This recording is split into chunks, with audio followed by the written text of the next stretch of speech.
Okie dokie. Welcome, everybody. If you're seeing this later in the day, it is now just before 2 p.m. Well, actually, it's specifically 1:46 p.m. in New York City, November 12th, 2024. My name is Doc. I apologize if my voice is cutting in and out.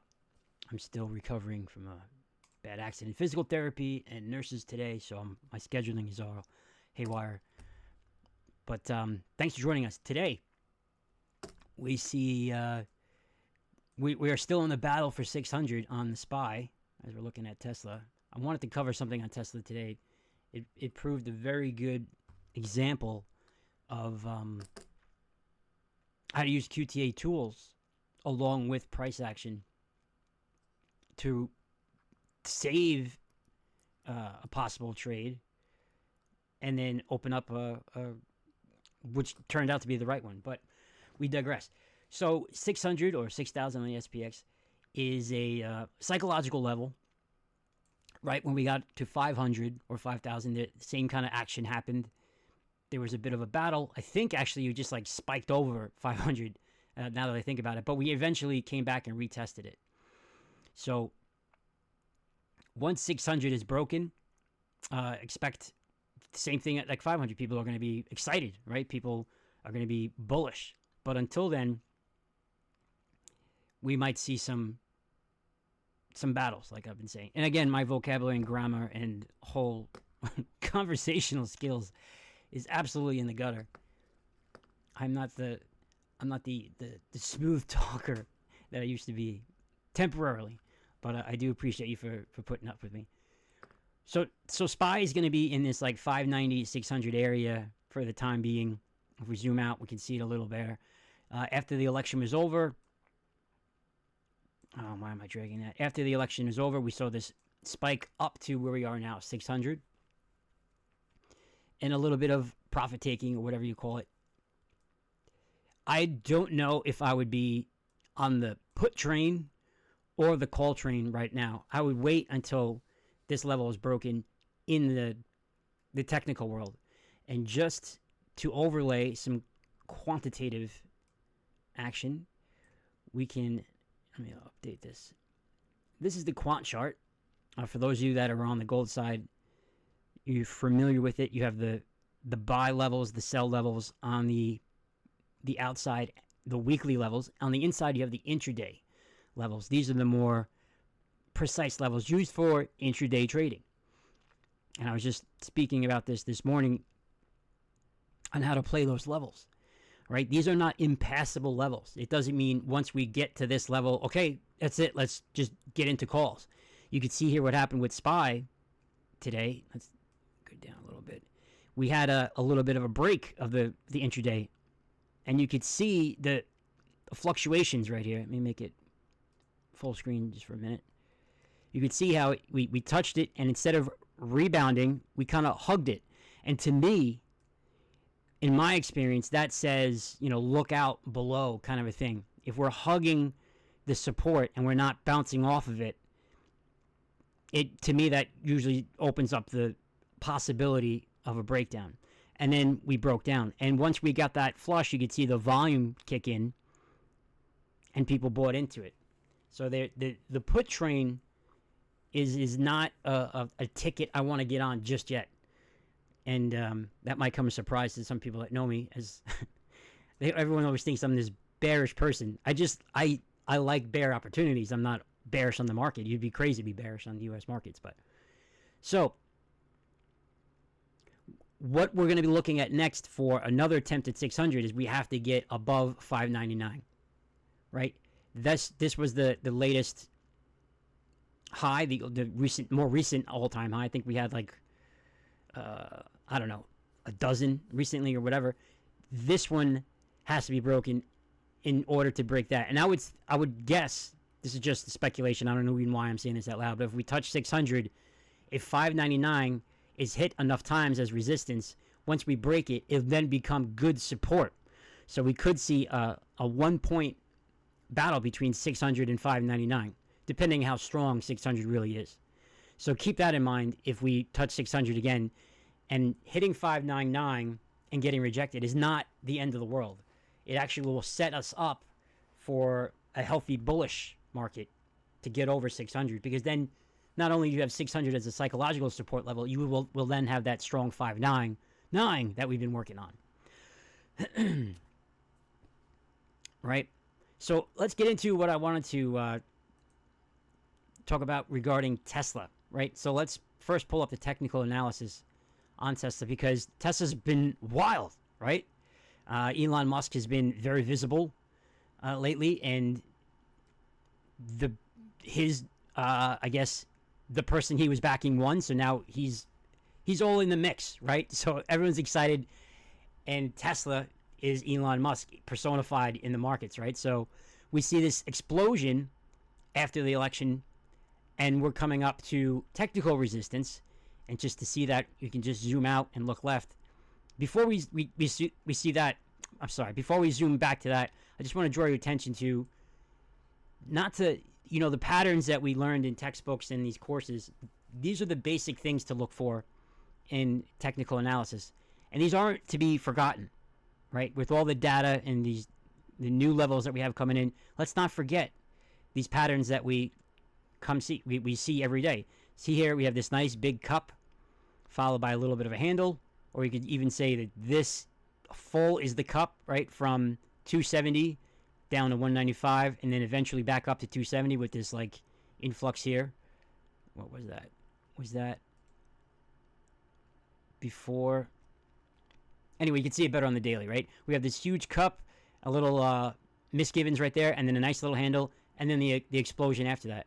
And this little arrow right here, this was taken from this measurement here. You find the well of the cup, the deepest well, and then you hold that from where the cup and the handle meet.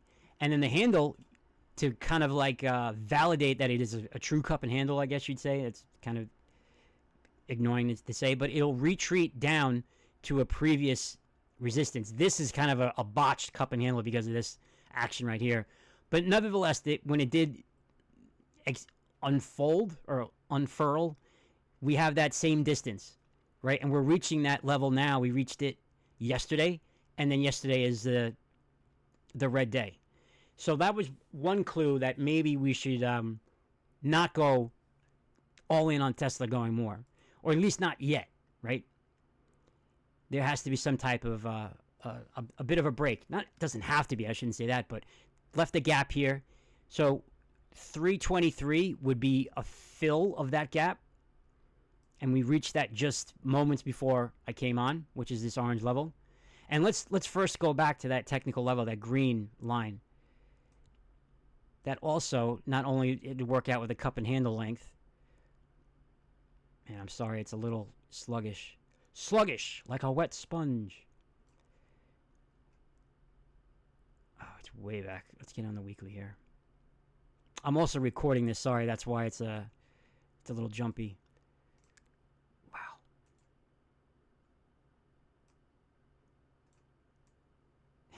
This is not my first time broadcasting, I promise. I'm recording this for someone who couldn't make it. Well, he can make it, but he's at work, and we were just having this discussion about Tesla, so it'd be rude not to record it. So what was that? Around 350?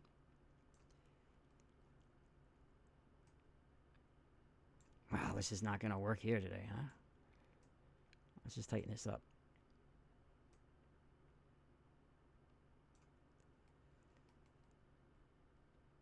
$350 was a little bit of action previously, way back in 2022, right? It broke it, it didn't hold it, and then it broke it again and came back and tested it. We can't really see it perfectly on the weekly, but trust me, that's what I wanted to show you. So here we go back to the daily, and we're coming back down. We're finding support at 323. So I was all, when Tesla starts moving, it moves. And I was having a discussion with someone in public chat about hopping on the Tesla bandwagon. I had it mapped out to possibly 380 based on previous technical support. But what I always do after I look at the TA and the regular charts, I pull up the quant chart. And on Tesla, it was clear. Yesterday, we entered the sell zone, right? The gap up, gap up, we hit the 2 sigma line, which we can get into in a little bit, but that's just an area of resistance. Beyond that is a low percentage of action, and below it is where most of the action happens. Just that is the most basic way to describe it. That's a poor way to describe it. There's way more into it than that, but essentially, most action happens within 2 sigma. Outside of that is rare. It happens. So usually once we get to 2 sigma, the thinking is you want to revert back towards at least the mean. And in fact, so much so that there's alerts for it in QTA. And you can find it on this channel right here, 2 sigma alerts. That people play that. When the 2 sigma is crossed, they get the alert, and they'll play the opposite direction. Also being the fact that the sell zone is a wide zone, but the line that it was at, it also created support. Now, the intraday that I mentioned earlier in this session, this is just for today only, but when Tesla opened in the morning, you could see how it was just like knocking on the door. It wasn't like a clear bounce off of it. Usually when Tesla opens, you'll have a flush down or a flush up. It'll reach some type of resistance and then revert back down. That's the trade that a lot of people that play Tesla look for, or any type of fast-moving stock. They'll look for a quick move in the morning. Once it reaches that first resistance or support, they'll cut their trade, and they'll be on their merry way for the rest of the day. But here, it kind of was a lot of indecision. Are we going to go higher? Are we going to go back and cover that gap and retest some levels? What's going to happen here? But it was just knocking on the door, similar to what we pointed out in SPY earlier. And then when it dropped, that's when I finally caught it, and I was like, okay, great. Puts her in. Then we hit the sell zone, and my thinking when approaching a trade like, or using a trade like this, you have one level that's going to be broken, but you have another support looming before the big flush. So one theory is, okay, we don't want to get into puts until we break this level. Another way to work it is with scaling in. You would get in, say, 50% of your position once this level is broken. And if it breaks this level, you get the other 50%. And you get that, you already have half of that at a discount. And then you're on your merry way again. That's the phrase of the day. When that didn't happen, I had to close my position. I had to do physical therapy. I had to close my position here. And it went back up. If I had held on, if I was a man of not worrying when I'm not looking at a screen and trying to have a conversation with someone else who's not into stock markets, I could have held on knowing that we had a couple resistance above. I was not into that. I wanted my mind on physical therapy today. Whatever the case is, out of that position here, but this is a pure example of I don't want to speak for him, but it's one of the earliest conversations I had with Brian about shorting the backside or weak side. What is it? Backside weakness, right? Short the backside. So this would be the first move, and then bulls come in and they try to push it up that one last time, and when they fail, that's the short. And there's videos on it. You can look it up under the videos section, or you can just look on YouTube.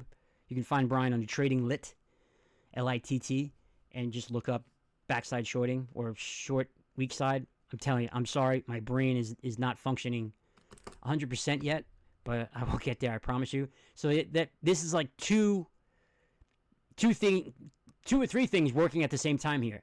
You have the scaling in possibility. That didn't work. You cut out. You don't say, all right, maybe we'll come around again. No, I'm walking away from the computer. I won't be able to monitor it. Tesla is a beast. Musk can come on and tweet something, and we can go to 400 by the afternoon. So you cut it, and if you're monitoring it, you use this 2-day VWAP here. This is also on the quant chart. This is 2 days of VWAP. Your regular VWAP is here, the little skinny line. The 2-day VWAP is 2 sessions worth. It uses yesterday's and today's data to create 2-day VWAP. It's a very strong indicator or strong level to be used for support or resistance, depending on what side you're on, just like regular VWAP is. So we used that and had a confluence of the intraday north, or the top intraday, whichever you prefer calling it, or call it whatever you want. So the idea that it bounced off this makes a lot of sense, right? This is a confluent level. It's a strong level. Plus, it looks like it wanted to close this gap. I guess maybe it didn't read it. I thought maybe this was the gap, but this might be the gap. So either way, this is the resistance that it found, and then right back again. Same move it had here, hugging the line and eventually break. This is a much more stronger hug. This is indecision candle. You see all the wicks? Indecision, indecision. This one is just a couple simple, what is it? 1, 2, 3, 4, 5, maybe 5 sessions of 5 minutes. It's like just under half an hour. Exchanging, and then finally collapsing. You can get in 50% here when the first support is broken. And then when the main support that we're all waiting to break, the support line here being the sell zone, when that breaks, get your full position in. And then you can actually get that confirmation of it comes back and it retests. And if you're not in 100% at this time, this is the time you get an 100%, and then you just ride it down. And we'll peek in on the live action here. We'll do it live. And we went down to 323. I think I said in the room 321 as a support. I thought that's where the gap ended. But this line was, I made it for a few reasons. I covered it just before when we zoomed out. I'm not going to do that again because how much it's lagging. I appreciate you guys putting up with the lag, by the way. So we are now bouncing off that. See how this is a nice clear bounce off rather than we come up and we come down and we're just hugging it and then we fall. When we come down to it, we're bouncing off. But now, if we come down again and we bounce off again, that's a double bottom, and then we're going to be looking upward. If we come down again and this does not hold, there's another gap, or not, I shouldn't say a gap, or maybe it is an actual gap. Not really a gap, but argue not really a strong foothold here, maybe 318, but this is not much to grab onto down to 300. And 300 makes sense for Tesla to revisit. Well, I mean, there's a lot of levels that make sense for Tesla to revisit because it just went by a lot of them. But I highlighted the 300 level here, or 299, because when it, see how here, the reverse way, as we ran up to it, it started hugging the line on the bottom side and then eventually broke through. But there's no retest, right? Once this broke through, really strong move, there was no retest. So making a retest here makes perfect sense. So a retest here could still be bullish for Tesla moving forward. And when I was talking to the person in chat, I asked him, he had options, and I'm guessing it was calls because he was upset of the negative move on Tesla. If his calls were further out than this Friday, I would say, hang in there, because a revisit to 300 is not a bearish move. This is like a healthy, we broke out of this and we just want to test this to see if this is going to be still support. Again, this could fail as support, and then we go down to 270, or maybe in the 250s. I should probably move this down. I'm not moving anything. Let's just leave it. No, I like this better. I'm gonna move this like 17 times before tomorrow anyway. So that's just, what I'm looking at on Tesla. And just to reiterate, the way the conversation started was hopping on the bandwagon of Tesla. I mean, to think Tesla would, stop at 350 and make an about face when it's got a lot of momentum going for it, going higher made just as much sense as coming down, until you take a look at the quant chart for Tesla. I guess I was already on it, sorry. When you look at the quant chart for Tesla, and there's just red flags everywhere that says, it's not that we're not going to go higher, but it just tells us that, maybe consider we might not be going higher. We have 2 sigma. We are in the sell zone. And then today we opened up below 2-day VWAP. And we had also the intraday north to get to. So there's a lot of things to say that we're not going to go higher, but there's just a couple things here to say that we're not going to go lower. This support had been beaten up a little bit over the past 48 hours, right? twice yesterday, and then once early in the morning, and this is where I got out. So that's 1, 2, 3, 4 times. On the 5th time, couldn't handle it anymore. It fails down, and we're most likely going to go to this support here at 321. That's where I got 321 from. 321 is the midpoint and the gap fill. That's where I got 321. So I don't know where 323 came from. The mysteries that we have. But 323 is not guaranteed to hold support.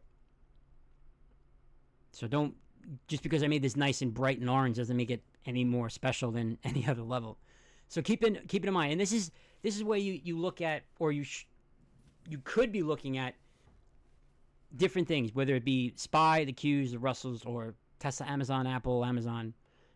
Did I say Amazon twice? Nvidia, Tesla. All the top 7. This is what you do. You look at your technical analysis, and instead of getting the feeling, I got that feeling Tesla's going to rocket, you look at the data. And this quant data doesn't come from options table. It doesn't come from somebody's gut feeling. This is proprietary, but it is quant data. This is math, cold hard math. So this is levels that are not created by a human opinion. This is statistical knowledge. I mean, statistical levels. Right. Let me get some tea. Hang on a second.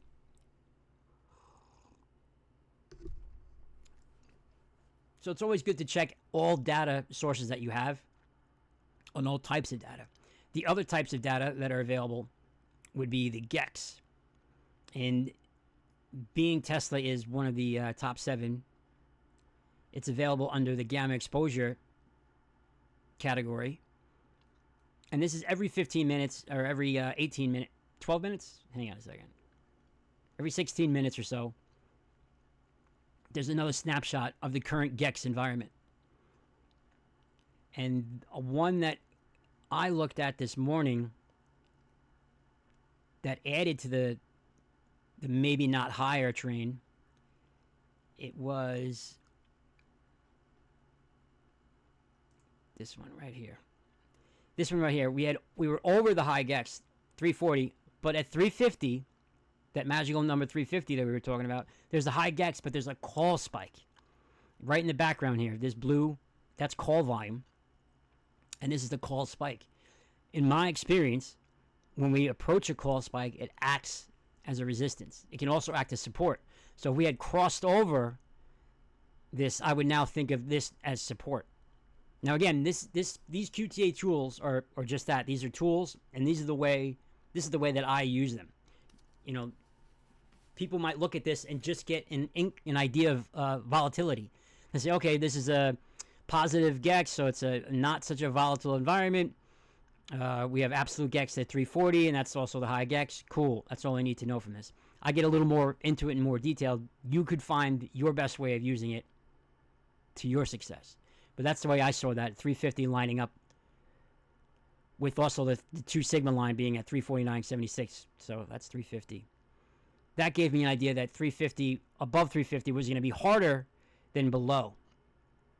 Crossing over 340, you can make the case that, wait, that's a big drop over 340 below that. Why would that be easier than that? Well, I don't know about that, but all I know is that this random, once you start mixing the negative GEX and the positive GEX, I start looking for outliers. The first one I saw was at 325. This high GEX in here, past that one. Yeah, you have this put volume here, spike, and that's also at 330. So we can go back and see what happened there at 330. But that's where I started getting on the downtrend. A lot of also is just experience, and it's screen time, right? It's time in front of it, time watching how price moves. And then it's even more specific. It's watching how each ticker moves and how each ticker reacts differently to the GEX and to the quant. It's just like watching price action. If you're trading Tesla for the last 3 years, you get to know it. It has a little bit of a personality.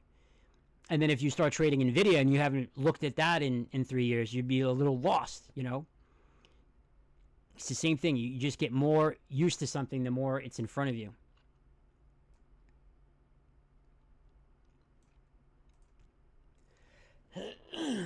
Sorry if my voice is it's giving out.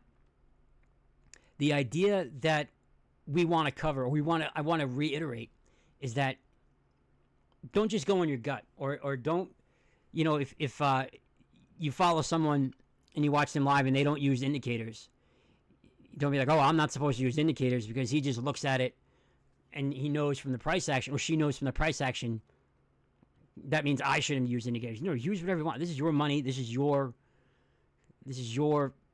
involvement. This is your success and failure. So do whatever works best for you. And take advantage of all data points that are available to you. Don't just look at the price action. Compare it with the quant data. This is the math. So check your gut feeling against, okay, how much does my gut feeling hold up against hard math that's telling me this is a hard level? And then on top of that, you can use the GEX, which happens to be based around the options table, right? It's calls and puts and interest in different levels, and the open interest, the open books, the market makers, everything that adds up to these levels. And then you can find interest in where that is. Unfortunately, the absolute GEX level really did not hold up to its normal, attraction, right? You can make the case that we were bouncing around 340 for half the day, which makes perfect sense. That's an absolute GEX level. That's the high GEX level. So that does make sense. I take that back. Absolute GEX did come into play because we were hovering around it for a little while on the bottom side of the VWAP here until we finally broke it.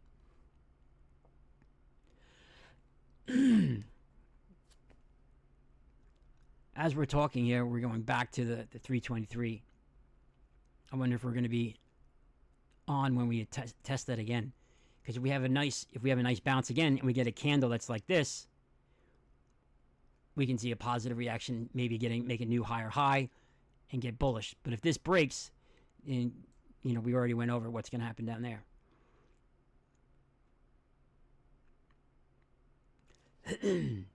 Yeah, by the way, guys, if you have any questions, type them in here, type them in chat, and I'll get to them.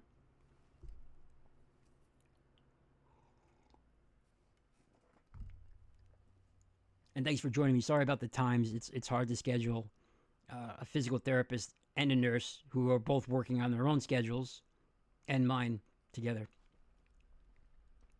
Which GEX levels actually have... What's up, Info Plug? Which GEX levels actually have a higher traction? Let's take a look.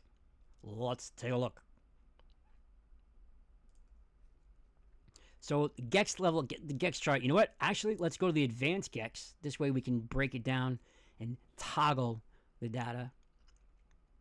This is going to be the advanced GEX channel or section in the QTA website. Here is where you can enter any ticker, as long as it has an options table. As it has options, you can look it up here. Although, the more volume on an options table, the better data you're going to have. Tesla being one of those more volumes. So this is every expiration that's on for Tesla. Right now, they're all highlighted. This is the numbers that it creates using all those expirations. Let's just slide down to the area there. And this is the visualization of those numbers.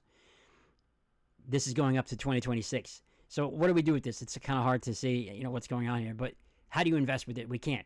So what we do is we uncheck these levels, and we're just going to use this Fridays. Before we do, we're going to see which other ones are hot. Next month, the monthly OPEX, the 20th, and January. Not so much February. Wow, June. Oh, it's halfway through the year. That makes sense. All right, so we're going to hit submit. So now what's going to come up is our very own personalized individual GEX report. And you could do this if you're trading till June next year. If you have calls or puts in Tesla, or you want to get calls or puts in Tesla for June next year, you can highlight all these up to June and then start subtracting them one by one, and you get a clearer picture of what it's going to look like in June and on the way up to June, or what everyone else is looking at. So let's get back to the question. Sorry, Info. So here we have this Fridays. Similar to what we just looked at, we have 340 This is the high GEX bar, the green bar.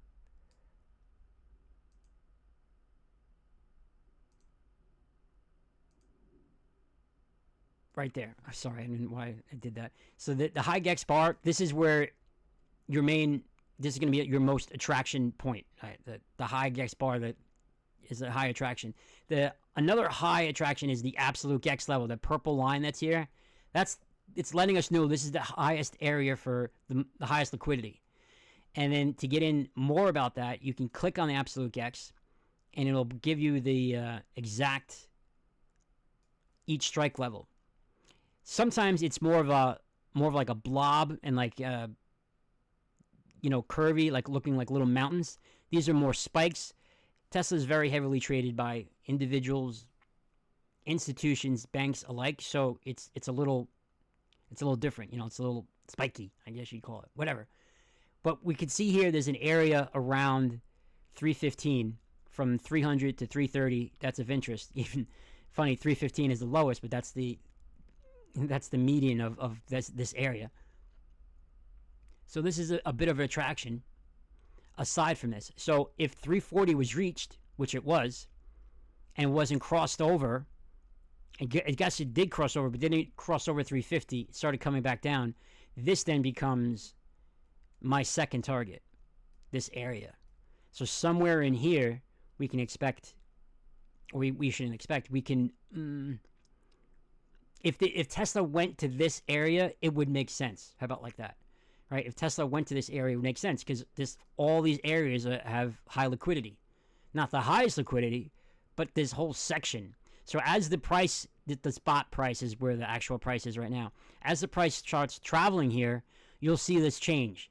The areas of high liquidity change as people buy and sell back and forth their calls and puts. On top of that, we can add put volume. These are not areas of attraction, but I use these more as support and resistance. They are attracting, don't get me wrong. Like 300 is an attraction. And by the way, Tesla will always have a psychological level. I think 2 months ago I was talking how 200 was always going to be the highest level. Now it's 300. 300 for puts is not shocking. So even though this, on any other chart, this would be, oh, that's interesting. For me on Tesla, okay, everyone's just banking. Oh, you know what? I'm just going to get some puts on Tesla for 300. I have puts on Tesla for 300, so I shouldn't make fun of anyone. But if we add some put open interest to it, we'll have to cut this out to get it. We can then see that 300's an attraction.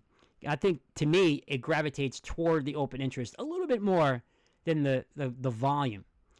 So if we do the opposite side, call volume, 340 was the largest spike. It ran over that, and 350 was the second largest spike. Didn't pass over that. And if we do the call just for kicks and giggles, since we're here,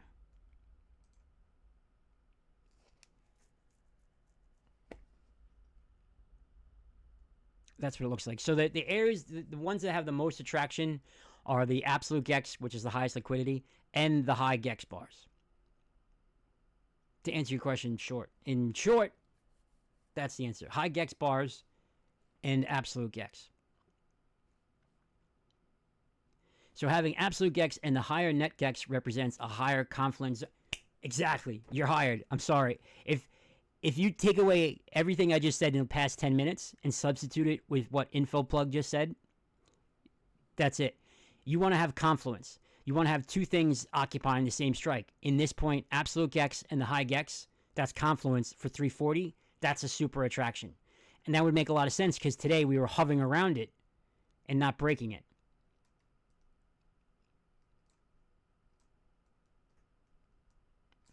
Right? This is right around 340 right here. Hugging it. We went away. Nope, I'm still around here. Nope, still around here. And then finally we just let go. There must, something else could have, a catalyst outside. Whatever happened, it finally broke. And now we're going towards the secondary, which was the 323. And now that we have up that table, let's look at 320. Was there anything there? Let's see the absolute GEX. 320 had a pretty good size. I would say it's the third or fourth highest absolute GEX. 325 was that's the one, that's the target that I was saying earlier, that as we broke below 340, that was the next target. So yeah, absolutely, you're nailing it. Confluence. It's what makes time travel possible. How do you balance your assessment between the weekly levels and daily levels? Ooh, good one. So I don't. I actually use them in tandem. So I think what you're talking about are the 0 DTEs versus the weekly. Is that what you mean? So if I'm trading like swing trades, if I'm trading SPY for like, I just want to hold it overnight, or let's say I just start trading now in the afternoon and nothing's really going my way, but I still have this glaring, this is perfect actually. So we're looking at 596. Where is SPY now? I know what the spot price is there, but I want to see it. I want to see it. We're above the view app. And we're going back to open. And what is the... Let's get on 15. Why am I on 5? Okay. 595 was the previous, and now 594 was the... Okay, so now what the GEX is saying is that 596 is a strong area of attraction. But we kind of already went down there. So what I'm thinking now is, okay, this is an area of attraction. We might just close around 598 or 597 today. I will then use this as like, okay, this is an area we're going to close. How does this line up against the weekly? And we'll look at the weekly. Scroll all the way down to the freshest. And when I say weekly, when we're saying weekly, we mean the Friday's expiration. So this is Friday's expiration. The one we were looking at earlier is today, Tuesday's expiration.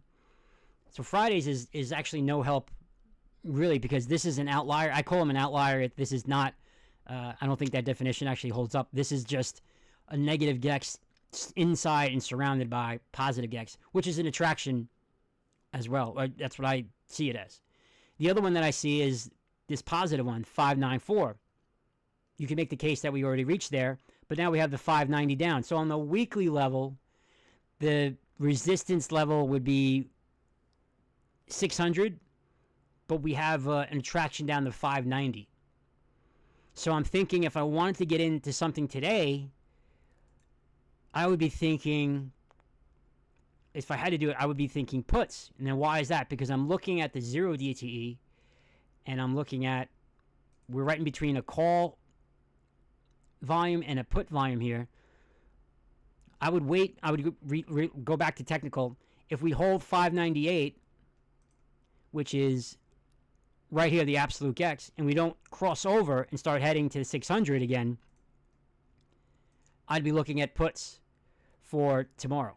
Actually, I wouldn't do that because we're above VWAP. Scratch that. You have to use...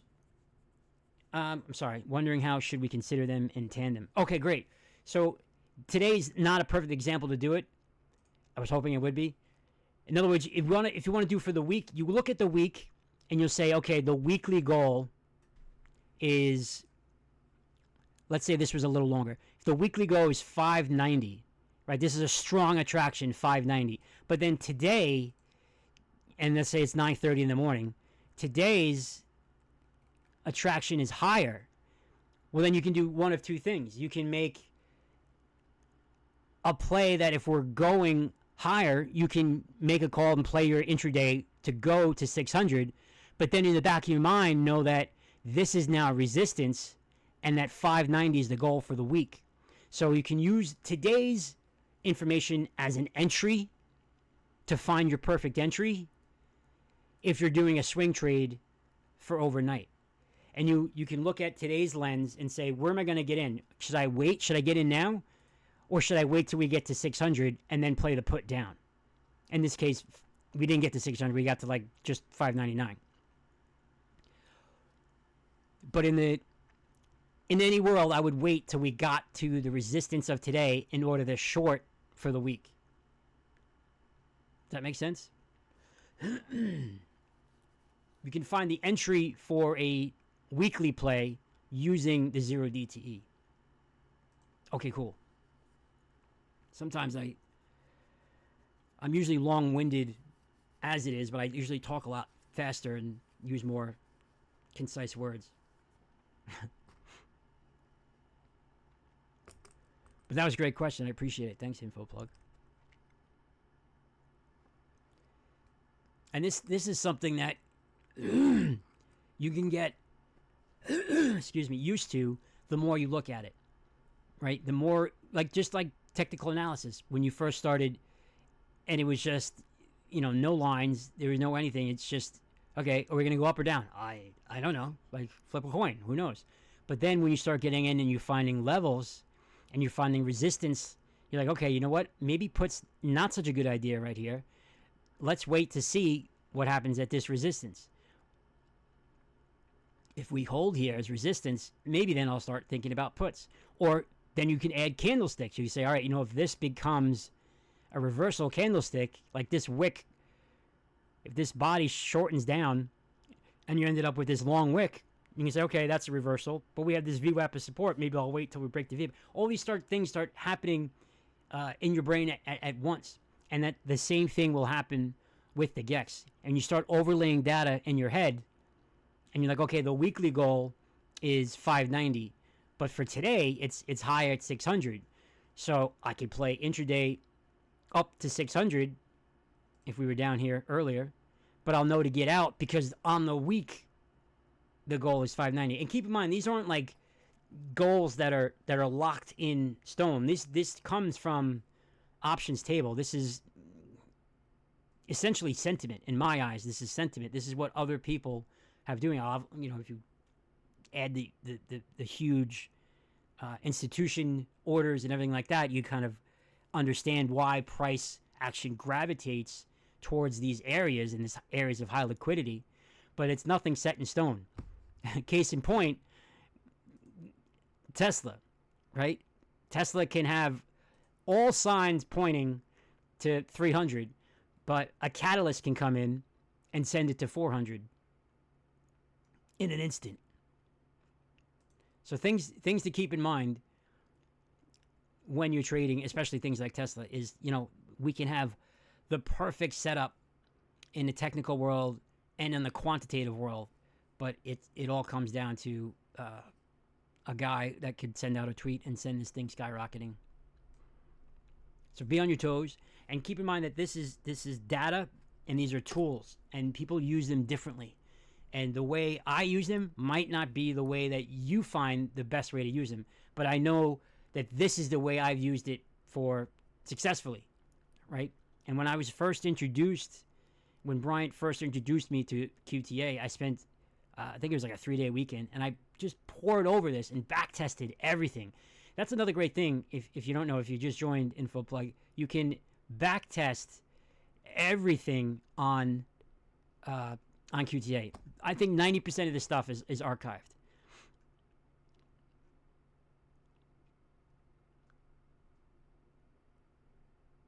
Where was I gonna go? I totally forgot. Oh yeah, down in data, candle stats. If I start clicking in here, we will be here for another 6 hours. But really dive into this, and you can go back to any date you want. Use the high-low open. What is it? Open close high. Oh god, open high low close table. I need a nap badly. Oh god, tough day at physical therapy. Oh yeah, lots to digest for sure, and it's a forever process. There's still areas on the website that I haven't explored yet, and most of it's a lot of data heavy stuff like the open high low close table, but it's enriching when you start getting into it and you find out how many Fridays does Tesla close lower than it opened on Monday. 80% of the time? Okay, that's good information to know. These are just things that you learn. I was not a data guy at all. I still am not. I'm not even close to it. Like, I need visualization like this in levels. But, you ask Bryant, like a set of data numbers, he could probably see it differently in his head. I'm getting off on a tangent. But the idea is that you want to look at all possible areas. When I first, I'll be honest, when I first joined, I was obsessed with GEX. And I was just looking at GEX all the time. I was like, oh, today, 340, we're going 340, and that's it. I wasn't looking at the quant chart. I wasn't looking at the technical analysis anymore. And then slowly, it all kind of creeped back in, and I was able to meld it in together like baking a cake. I don't know why I said that, but you know what I'm saying. Just like add different ingredients at slowly, and you get used to it, and you're able to overlay it and become and you'll master it. And then you post about it, and you say, "Listen, I figured this out. Check this out."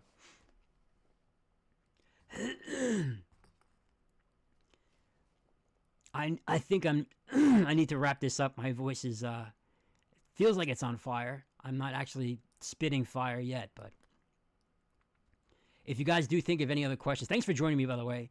And if you're not a new member and you're considering joining, use the code DNOW30, and it will give you 30% off your first month. That way you can get used to the tools. And that's full access. That's not like a trial or anything. That's full access to all the tools that we talked about here today. Full 30 days. And you can use them. You get access to the rooms and get used to it. But if you are a new member, welcome. Reach out. I usually hang out in public chat and quant chat, but if you tag me in one of the rooms in gold chat or quant chat, I'll come running. No, but everyone in there is like super helpful. Quant chat is where you want to hang out when you first join, by the way. In full plug, this is where everyone, especially Bryant here, he's posting all the time mostly the two things we were just talking about, quant and GEX. Quant and GEX. Those two tables occupy or monopolize this chat room.